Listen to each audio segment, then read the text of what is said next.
मेरे लड्डू गोपाल के चैनल को सब्सक्राइब करना, लाइक करना, कमेंट करना, शेयर करना। सभी को राधे राधे, जय श्री राम, जय माता जी।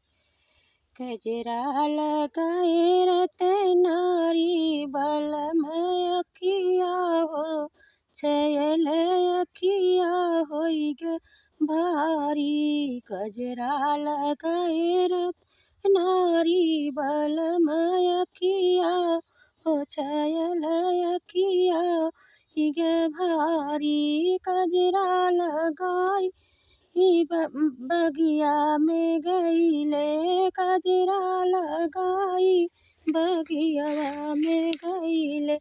मलिया मारई सनकारी बलमय अखी हो, छयल अखिया होई गे भारी।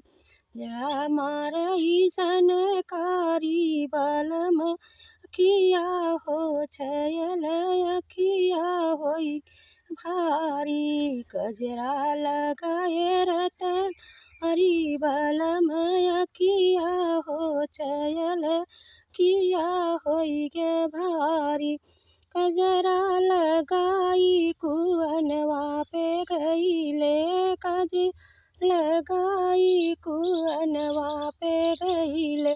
महरा मारई सनकारी बलम अखिया हो, छयल अखिया गे भारी। गजरा लगाए रतनारी बलमय अखिया हो, छयल अखिया होई गे भारी। गजरा लगाई महलियों में गईले, गजरा लगाई महलियों में गईले। रजवा मारई सनकारी बलमय अखिया हो, छयल अखिया होई गे भारी। अखिया रजवा मारई सनकारी बलमय अखिया हो, छयल अखिया होई भारी। गजरा लगाए रतनारी बलमय अखिया हो, छयल अखिया होई गे भारी। गजरा लगाई दुअरवा में गईले, गजरा लगाई दुअरवा जे गईले।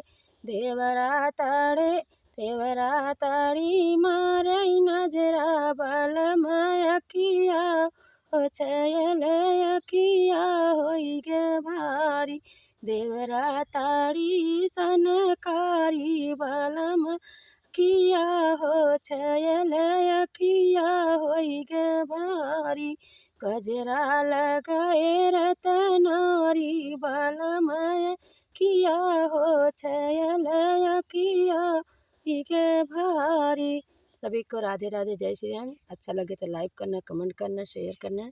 लड्डू गोपाल अवधी भाषा पे।